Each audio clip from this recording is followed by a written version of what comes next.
Greetings from the garden. What truly makes life sweet? That is the question and the inquiry I have for you today. I have just got back from a blood test, and this blood test is going to help determine whether or not I have diabetes or very high levels of insulin resistance, pre-diabetic levels, and there's still a chance that I can be considered not diabetic yet. I've gone through an incredibly challenging 4 days since the day of leaving France. I drank a little bit of orange juice because my body was craving orange juice, and it sent my whole system into a very dramatic tailspin and crash. That's been really scary to navigate, and I'm doing my best to manage it naturally through very significant radical dietary changes that I've sensed coming, changes that are not to my egoic nature's liking, because they involve me eating meat, they involve me moving towards a keto carnivore based diet to really support myself, because I'm so sensitive right now to sugars that I cannot eat certain vegetables without having quite an extreme reaction. So the situation is pretty extreme. Interesting, the timing of this as well, just around the Virgo full moon. Virgo is all about health, all about the grounded, manifested realities of our situation. But something so remarkable is happening and has continued to happen on my journey in the last year, but especially since the breakup with my ex-fiance, which plunged me so deeply into the underworld and so deeply into an initiatic space that incredible amounts of light and joy and grace and presence are opening up within me, around me, through me. Space, lightness, rapture, bliss that was not present in my experience before, because my inner light was obscured by so much emotional density and trauma, has been cleared out this winter season. Cleared out. That breakup was an initiation to clear out some really dense junk in my subconscious basement. And in its place, immense light and space and joy has opened up, and it is allowing me, for the first time in my life, to rest in joy and openness, expansiveness, potential, possibility, a sense of play and adventure and gratitude, rather than suffering, even when I'm faced with really challenging situations. I've been here before with my health, with blood sugar levels. I've been insulin resistant, for about 10 years, I think. And I've managed it, sometimes well, sometimes poorly. I've yo-yoed a lot with my diet. Last year, around the same time, I had a crash and burn in Thailand, which really woke me up, and I went sugar-free. And then sort of around the Christmas period, I was lax. I've still been eating a very healthy diet. I just are having the occasional fruit here and there, and nothing too extreme, but I'm seeing that my body and the process I'm moving through is requiring and demanding a complete removal of the sweetness, the external sweetness that I've been dependent on as an addictive habit, coping mechanism, pattern for basically my entire life. And to the egoic nature, this feels a little bit like a real punishment, My ego has looked out at other people's diets compared to mine, other people's dietary habits compared to mine, and thought, why on earth can they eat what they're eating and they don't seem to be having such extreme responses within their bodies? There's been this real kind of childlike tantrum, toy throwing, like, why can't I have a bit of chocolate if they have a bit of chocolate? But most of the people around me are not on a path of self-mastery. My soul is. And so the reason I can feel this has come about in this way is actually for my greatest good. It is for my greatest good, because sugar to the body is poison, essentially. There's no real way around it. We don't need sugar. And we've become so habituated and conditioned to think it's normal to have sugar that we don't see how it bleeds into and feeds into so many of the imbalances and diseases and issues we're facing in our modern world. I've got so much to say about health. Maybe I'll spend the next few videos speaking about health in more detail, but what I wanted to share in this video was this sense about understanding where we derive the true meaning of sweetness from. Like, where do we truly derive a sense of sweetness from in our lives? When physical sweetness is withdrawn, when we can no longer access physical sweetness as a substitute for the genuine sweetness of life, where do we derive a sense of sweetness and joy from in life? All external manifestations that we rely and depend on are in some way showing us where we are not in balance within ourselves. I notice this with sex and sexual intimacy, as well as food, and there are many other examples, but I'll use sex as an example. Penetrative sex is craved and longed for in the absence of penetrative presence. When we meet another with deep presence that penetrates the soul, it creates a highly sensual, highly charged, highly energized field that can feel so erotic and so rich that no penetration is required. That's the level of depth we're truly seeking. But in the absence of that, most people just move straight to penetrative sex. What we're really seeking is not explicit physical manifestations of the thing. It's not actually the sex. It's not actually the chocolate. It's the energy, the deeper energetic need, which is for intimacy, closeness, richness, presence, sweetness. So in the instance of diabetes or blood sugar level, imbalances, insulin resistance, this is the question that keeps coming up for me. What truly makes life sweet? When you take away your coping mechanisms, when you take away your television and your porn and your chocolate and any other foods that you rely on and depend on, when you take away shopping and gambling and numbing out with your phone and social media, when you take away all of your coping mechanisms that are in some way doing their best to fulfill a need that you have at a deeper level that isn't being met, how do you derive a genuine sense and connection to the sweetness of life? What makes life sweet when you remove sugar, which is this very tangible, very gross experience of sweetness? It's a very easy kind of sweetness to depend on. What happens to your experience of life, to this experience of the sweetness of life, without physical sugar in your life? Are you able to access a sense of sweetness in life?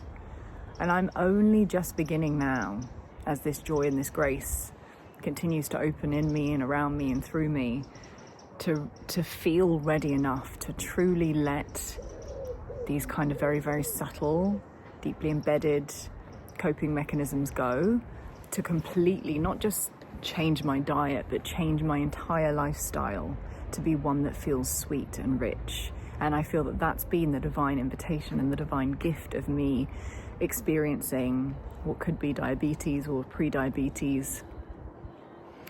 The symptoms have been very extreme, so we'll find out. I've got the test results in 2 days, but I am becoming well adept enough at this unraveling work, at the shadow work, at the inner work, to understanding the deeper architecture of my experience, to see that this is not just about me developing a condition, that there is an energetic architecture that is asking for my attention, and that there is a golden gift in this experience. There always is. And the golden gift of this experience is getting me to truly connect to a deeper sweetness of life, which I feel is joy. I feel that joy has been one of the, joy is a very solar plexus energy, and it's been one of the energies that I've struggled to stay connected to in my life, that I felt as a child very naturally connected to, but life felt like it extracted a lot of the joy from my experience, or rather I let it extract a lot of the joy from my experience, and I started to rest in states that were very dark, very suffering entrenched, very heavy. And so naturally there's not much sweetness there, and therefore to make up for that deficit I tended to find other outlets, or not outlets, that's the opposite of what I'm trying to say, other sources of the sweetness, and usually in the form of sugar. And I started this at a very young age because the trauma and the dysfunction started at a very young age for me. And so that's really what I wanted to bring forwards today, just inviting you to consider, what is your connection to the sweetness of life, to joy, to radiance, to play, to upliftment? What conditions, I hope you can see me, by the way, because I can't see myself.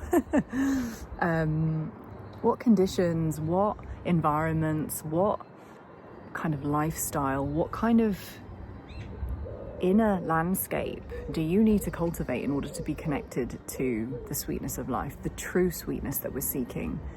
Not this sugary, pacifying, external manifestation of sweetness, but the genuine depth of sweetness that we're actually longing for. For me, this is really deepening into my connection with the divine. The more I keep deepen in my connection to the divine, my divine nature, the divine source, it brings a light and a clarity and a joy and a buoyancy into my life that actually no external manifestation of any substance or person or experience could ever touch that place so deep within me. That's the invitation. Can we stop being so attached to superficial qualities of what we're seeking and go deeper? And we will not be given much wiggle room now to attach to the superficial. We're awakening, we're expanding rapidly. So we're going to be forced out of these habitual ways that have had us relying and attached to the superficial. It's not going to cut it anymore. And so this experience with my blood sugar and getting sort of at a physical level quite unwell or imbalanced has been a big wake-up call to see, if you're on a path of self-mastery, where are you truly still outsourcing your power, your capacity to feel alive, to feel love, to feel joy, to feel bliss, to feel connected to yourself and all of life? Where are you outsourcing that power to an external substance or person or experience? Time to clean that up. Your soul didn't come here to be sloppy. Came here to recognize, remember, reclaim the truth and live from that truth. And so, yes, it can feel to the ego like a punishment, that there's not so much wiggle room as when we're asleep and ignorant. When we're awake, we become lucid to all of the ways in which we're not in energetic integrity. That's just part and parcel of being on the path. It's part and parcel of being on a path of awakening and self-mastery and coming into greater coherence with our divine nature. But the huge gift we can take from this experience is that we give away our addictions. I'm giving away my attachment to food as a substance of comfort and temporary joy and pleasure, and I'm instead opening to my erotic, sensual, sexual, creative, alive nature, where joy, pleasure, radiance, aliveness, luminosity, love are always present, that I don't need to seek those things outside of myself. That's the deep invitation. Give away the superficial form of the thing that we want, and instead to connect to the truth of what we're truly seeking, which comes from within us and our connection to truth. And when we allow ourselves to make that leap from the superficial to the subtle, we start connecting to a bounty and to a grace and to a well of divine resource that supersedes anything we can find in this material world. So this This could be applied to any coping mechanism, any addictive habit. It's really a question of what need is it meeting, or what need is it attempting to meet at a more superficial level? What is the deeper need behind this need for sugar or porn or television or social media or, serial dating, whatever it is that you're attached to, you feel addicted to? It could be a person, it could be a substance, it could be anything. What is the deeper need behind the superficial need? And especially since the pilgrimage in France, I'm really opening to more of my feminine nature and wisdom, where I've denied so much of my own capacity to feel pleasure and joy because I thought that martyrdom and being, in this very sort of austere, stripped back, completely, being a renunciate, completely releasing my attachment to the material. I thought that was the conditioned way that I responded to the spiritual path. Has been my incarnation journey. That's why I was in France. It was to clear that very limited idea about what it means to be on the spiritual path. This life, God is saying, can you see that all of life is spiritual, all of life is holy, that every single path, whether it's choosing to be a billionaire, whether it's choosing to completely be a renunciate and relinquish all material items and pleasures, every path has the potential to be a spiritual path. If we bring our awareness to it, if we choose to use it as a path of self-mastery and growth, there's no wrong way. It's whatever your soul is desiring to experience. And my soul is desiring to experience a different way, a way that doesn't exclude anything, that sees the holy in the all, because that's what it means to be human. And I feel that part of the deep severing that's occurring on earth and has occurred is because we have tried to abolish some things as not spiritual, as not the right way. And we are denying aspects of ourselves that really want to take up space in our experience, but in a conscious way. This also includes money. I've got so much to say about money. My goodness me, the amount of shadow work that we really need to do as a collective around money to neutralize our experience of it and to see it for what it is. Another pathway to self-mastery. More videos will be coming on that too. But my final reflection. What truly gives life sweetness? And it's really giving ourselves permission to feel into a life that feels genuinely sweet for us. For me, that life that feels sweet is one where I'm surrounded by animals, I'm surrounded by nature, I'm surrounded by conscious community, and I'm part of something with purpose, like I'm living in a community where I'm surrounded by like-minded beings, and we're singing and dancing and eating and cooking and growing our food together and making magic together, that I'm in a union that truly honors both of us in the most exalted forms, that gives us both freedom, the capacity to fully be ourselves, and also to deeply experience each other, to disarm ourselves together, to be naked together in every way.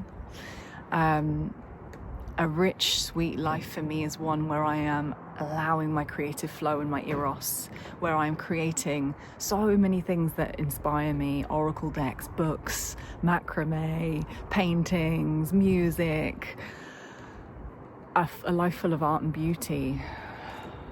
I think also this Venus retrograde is really helping with this excavation work. Venus is all about love and beauty and pleasure, and yeah, that archetype feels very alive in my field at the moment. So it's really getting honest about what actually makes our life feel sweet. Does your life feel sweet right now? Do you feel that you're living a life that feels sweet and rich and substantial and deeply satiating? And if it's not, what are you using as a coping mechanism to disguise the pain of not living that way? And what would you need to change to live that way, to live a sweet life, to unlock a sweet life, to unlock the frequency within you that already is sweet, that is already nourished and loving and pleasure-filled and abundant and radiant? Give yourself permission to live that life. That's what the divine wants for us. It's not a path of denying what's true for us. If it's true for you to be a renunciate, and that's what feels rich and satiating and sweet, do it. But don't allow yourself to be governed by ideas about what's right for you. Open to the truth about what you truly desire at a soul level to experience. Because whatever that desire is at a soul level, that's your path of mastery. You've come here to awaken to that desire and to manifest it. It's a God-given desire. And you will have to work for it. You'll have to do the inner work for it. Whatever path is most right for you is your spiritual path. There is no external measure as to what the spiritual path looks like. When it's truly being guided and governed by God's will, it will always honor universal law, and it will always honor the virtues and the truth of love, and all of the different facets of that. I dare you to choose to live a sweet life, to live a life that is so rich you have no need for your coping mechanisms anymore, that they can just fall away because they were only ever crutches, and you're not incapacitated anymore. Once you remember your divine nature and the nectar within you, there's no need for a crutch. There's no need for an external stimuli to fill that space that was once a void. It's already filled with your divine light, with your luminosity. That's my invitation for you, for myself, for all of us. May we all have the courage and the strength and the awareness to see the golden gift of every opportunity we're given, to see that every single challenge and obstacle is an opportunity and a door opening for us into greater mastery, greater truth, greater transformation. Whatever the outcome of my blood test, whatever challenges present themselves on my path, I've decided already that I choose to live a joyous life. I choose to live a sweet life, even if I'm on my deathbed in hospital.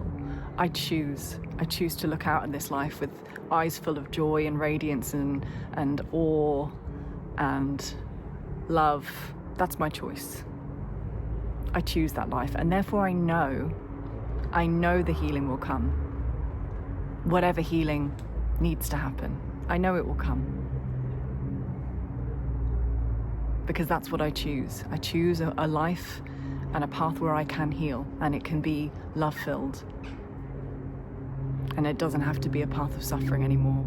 And it's a choice I'm making for myself regardless of my circumstances. And I invite you to consider making a choice similar for yourself.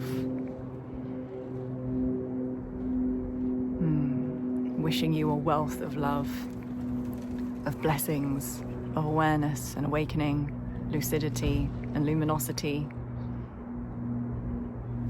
And I can't wait to connect with you again in the next transmission. There's much to come, so much to come that I can't keep up with the content with everything else going on at the moment. So I'll see you again soon.